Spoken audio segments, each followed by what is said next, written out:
Welcome to the introductory video for the International Handbook of Adventure Tourism.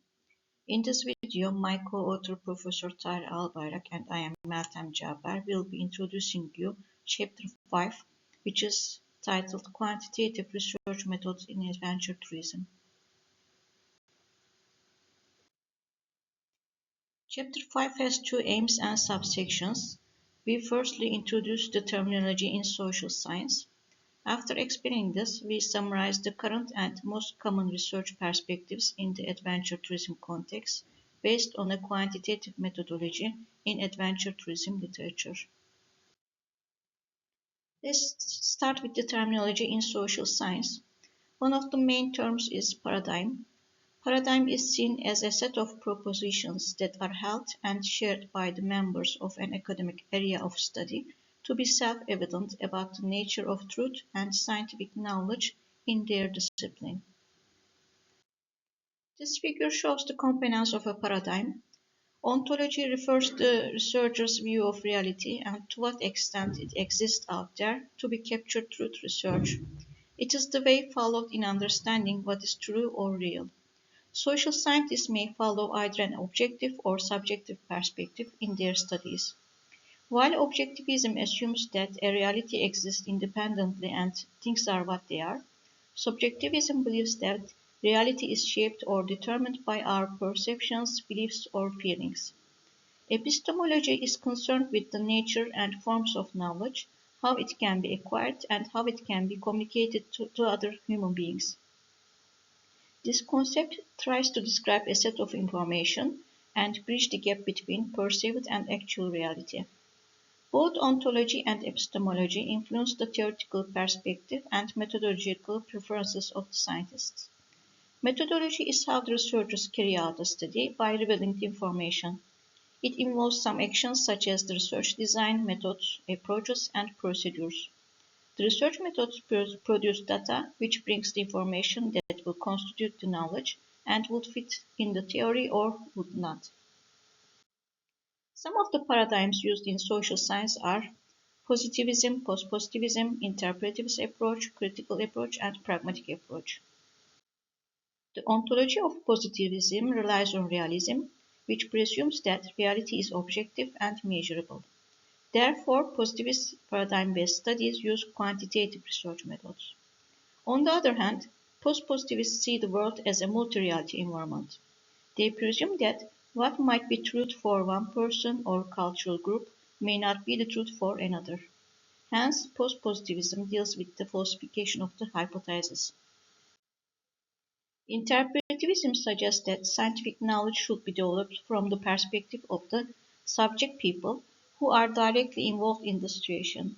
Therefore, qualitative research methods are considered interpretive. Critical approach suggests that social sciences can never be totally objective since there are power, inequality, and social change issues in the world. Therefore, researchers who adopt the critical paradigm usually prefer qualitative research methods. Pragmatic approach, on the other hand, ignores the differences in paradigms and proposes the use of mixed methods.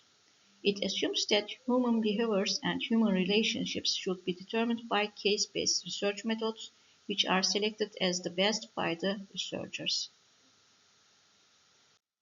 Quantitative research methods in the social science are used to obtain generalizable knowledge for large populations, based on the assumption that social phenomena have an objective reality. These are the 7 key principles of quantitative research methods. You can see here one by one here. And also, study types in quantitative research methods are divided into two as experimental and non-experimental. Experimental studies are also divided into two as the true experimental and quasi-experimental. True experimental studies involve the manipulation of one or more independent variables, where the dependent variables are measured in the form of pre- and post-testing. These studies are also performed on a control group and an experimental group. Quasi-experimental studies are used in natural settings when some control over the experimental conditions can be exerted, but yet full control is either not possible or not desirable. Non-experimental research can be done through descriptive, causal comparative, correlational, ex post facto, and survey studies. Now Professor Albayrak will present the findings we have obtained about the trends in the use of quantitative methods in the adventure tourism area. Please keep watching. After the introduction of social science terminology in the first part, the second part of the chapter presents findings of a literature review related to the papers using quantitative research methods in adventure tourism. We followed the guideline of preferred reporting items for systematic reviews and meta-analysis. Firstly, without a time frame, 3,188 results were identified. After excluding unrelated papers, 121 papers were included to the analysis. Most of the reviewed papers were published between 2011 and 2020 in tourism management and current issues in tourism journals.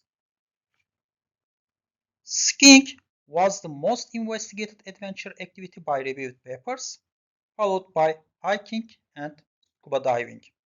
Moreover, 13 papers investigated adventure tourism in a general manner without focusing on a specific activity. The majority of the studies were conducted in Australia, China, and United States. For answering the research questions, data should be collected from the members of a population. For this purpose, probability and non-probability samplings can be used. The most commonly used sampling method was convenience sampling. Probability sampling methods were rarely applied by the researchers.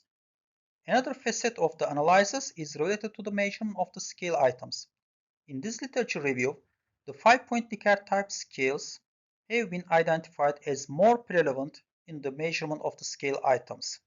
It is followed by 7-point scales. Translation of the scale items from one language to another was also evaluated in this review. In 21 papers, the researchers stated that they translated the scale items from English to another language, while only 8 of them performed a back translation process. However, 51 papers did not provide any information about the translation process. Since response bias is one of the main reasons for measurement errors and is a negative effect against the reliability and validity of the findings, it was additionally investigated. Surprisingly, only 20 papers presented information about how they handled different types of response biases, like common method bias, non-response bias, and researcher bias. In addition, almost two-thirds of the papers did not provide any information about the potential response biases that may occur in the research. Inspection of the analyses used by the papers showed the predominant use of descriptive statistics. Researchers also widely conducted factor analyses, either exploratory factor analysis or principal component analysis. In addition, the correlation coefficient as the measurement of association was the most common in the papers. Moreover, Pearson chi-square statistic was used by 23% of the papers for testing relationships between categorical variables. To analyze the relationships among study variables, regression analysis was conducted in 35 papers, while structural equation modeling was performed in 25% of the papers. Among the regression models, linear regression analysis was mostly preferred by the researchers, followed by logistic regression. Okay. To sum, in quantitative research, the aim is to generalize the findings obtained from the sample to the target population. Therefore, providing detailed information about the sampling process is needed. Among the reviewed papers, different sampling methods were used by the researchers. In any case, as much as details must be provided about the sampling process. Another requirement for the generalizability of the finding is the presentation of the sample characteristics. To assure generalizability, the researchers are advised to compare their sample characteristics with the target population. Moreover, the target population must be defined and presented. The use of the Likert type scales lead to another discussion about whether it is an ordinal or an interval scale. Ordinal scales involve arranging information in a specific order. Thus, the data violates the assumptions of normal distribution. Non-parametric statistics should be preferred for the analysis in this case. In contrast, parametric statistics can be applied for the data collected by interval scales. Considering that in most of the reviewed papers, researchers performed parametric statistics, it can be concluded that they treated Likert scale as an interval scale. However, performing parametric analysis instead of non-parametric tests may lead to incorrect results. A possible solution is to perform statistical analysis by using the Summit scale score, which is interval type instead of item level. The translation of the scale items from one language into a different one is another crucial part of the method. For the content equivalence of the translated scales, back translation is required.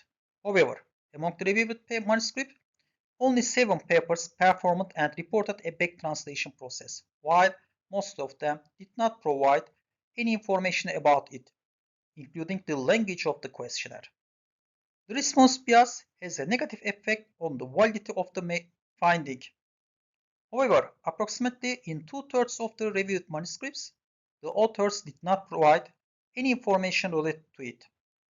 To avoid response bias, precautions must be planned before the survey and to be presented in the manuscript.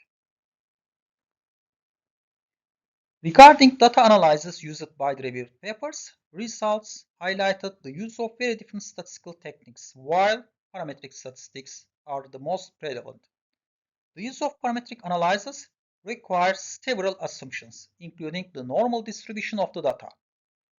Nevertheless, more than 2/3 of the manuscripts did not provide any information on whether their data meets the requirement of normality or other assumptions. Future researchers are advised to provide that information to reflect the trustworthiness of the findings. In correlational manuscripts, factor analysis, regression analysis, and structural equation modeling are 3 widely used statistics.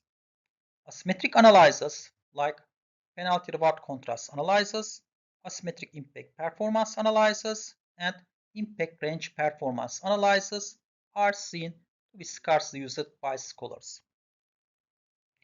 The manuscripts using structural equation modeling did not clearly report each step of data analysis. For example, some papers failed to present theoretical relationships between study variables.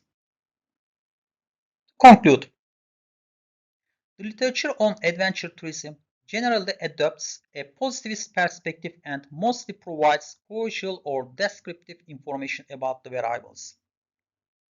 Nowadays, there is increasing criticism related to whether scientific research produces reliable knowledge. Thus, it is important to use robust methods and analyses in research. Thanks for listening to the summary of this chapter. Hope that you enjoy reading the whole book.